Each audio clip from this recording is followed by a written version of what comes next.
السلام علی الحسین وعلی علی ابن الحسین وعلی اولاد الحسین وعلی اصحاب الحسین۔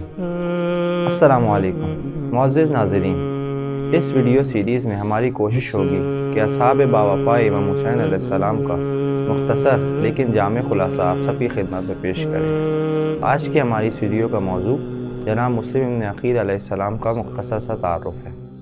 جب امام حسین علیہ السلام کو کوفیوں کے ہزاروں خط موصول ہوئے تو امام نے اس خبر کی تصدیق کرنے کے لیے جناب مسلم کو کوفے کی جانب روانہ کیا، اور جیسے ہی جناب مسلم کوفہ پہنچے تو سب سے پہلے بیعت کرنے والوں میں عابس بن شبیب، حبیب بن مظاہر اور سعید بن عبداللہ شامل تھے۔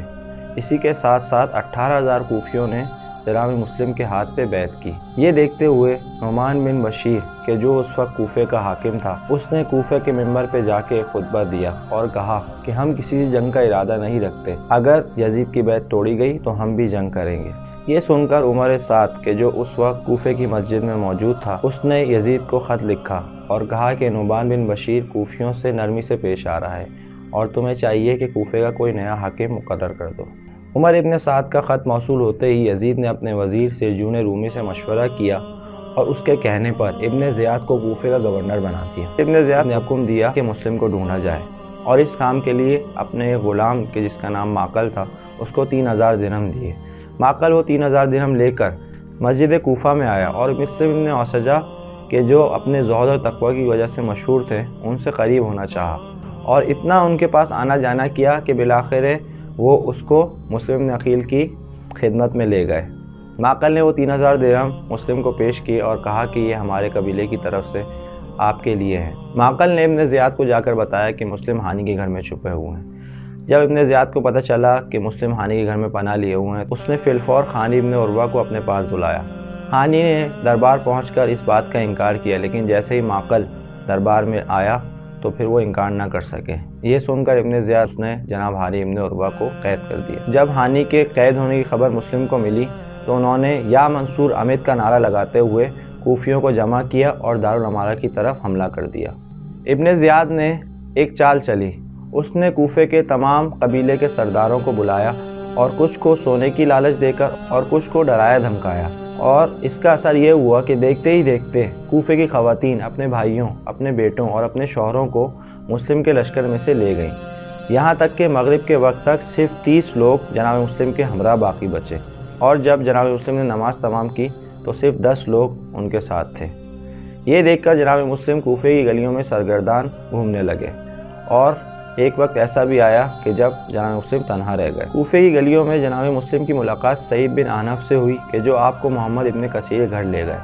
محمد ابن کثیر نے آپ علیہ السلام کو اپنے تہخانے میں چھپا دیا۔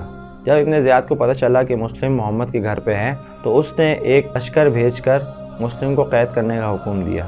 جب لشکر وہاں پہنچا تو محمد اور ان کے بیٹے کو قید کر کر ابن زیاد کے دربار میں لے گیا، لیکن وہ مسلم کو ڈھونڈ نہ پائے۔ جب جناب مسلم کو پتہ چلا کہ محمد قید ہو چکے ہیں تو انہوں نے اس کے گھر کو ترک کیا اور پھر کوفے کی گلیوں میں پریشان بھٹکنے لگے اور تھک ہار کر ایک گھر کی چوکھٹ پر بیٹھے۔ اس گھر سے ایک مومنہ باہر آئی گی جس کا نام توعہ ذکر ہوا ہے۔ اس مومنہ نے عرض کی کہ اے مسافر، تو اپنے گھر چلا جا، کوفے کے حالات صحیح نہیں ہیں۔ مسلم نے کہا کیا مجھے تھوڑا پانی دے سکتی ہو؟ اس مومنہ نے مسلم کو پانی دیا، اور جب پانی کا پیالہ واپس رکھ کر آئی تو دیکھا کہ مسلم وہیں بیٹھے ہوئے ہیں۔ تو اس مومنہ نے کہا کہ اے مسافر، کوفے کے حالات صحیح نہیں ہیں، تو اپنی منزل پر پہنچ جا۔ مسلم نے کہا کہ میں اس شہر میں غریب ہوں، کوفیوں نے میرا ساتھ چھوڑ دیا ہے۔ تو وہ مومنہ بڑے تعجب سے پوچھتی ہے کہ تو کون ہے؟ تو مسلم نے اس سے کہا کہ میں سفیر حسین ہوں۔ یہ سن کر اس مومنہ کو بہت تعجب ہوا اور اس نے فوراً ان کو اپنے گھر میں پناہ دے دی۔ اس مومنہ کا ایک بیٹا تھا کہ جس کا نام بلال تھا۔ جب اس کو مسلم کے آنے کی خبر ہوئی تو وہ فوراً صبح ابن زیاد کے دربار میں حاضر ہوا اور اس کو مسلم کے اپنے گھر میں ہونے کی خبر دے دی۔ یہ سن کر ابن زیاد نے محمد بن اشعث کو 500 سپاہیوں کے ساتھ مسلم کو قید کرنے کے لیے بھیجا۔ جب مسلم کو لشکر کے آنے کی خبر ہوئی تو انہوں نے گھر سے باہر نکل کر جنگ کرنا شروع کر دی، اور اتنی زبردست جنگ کی کہ 180 سپاہیوں کو واصل جہنم کر دیا۔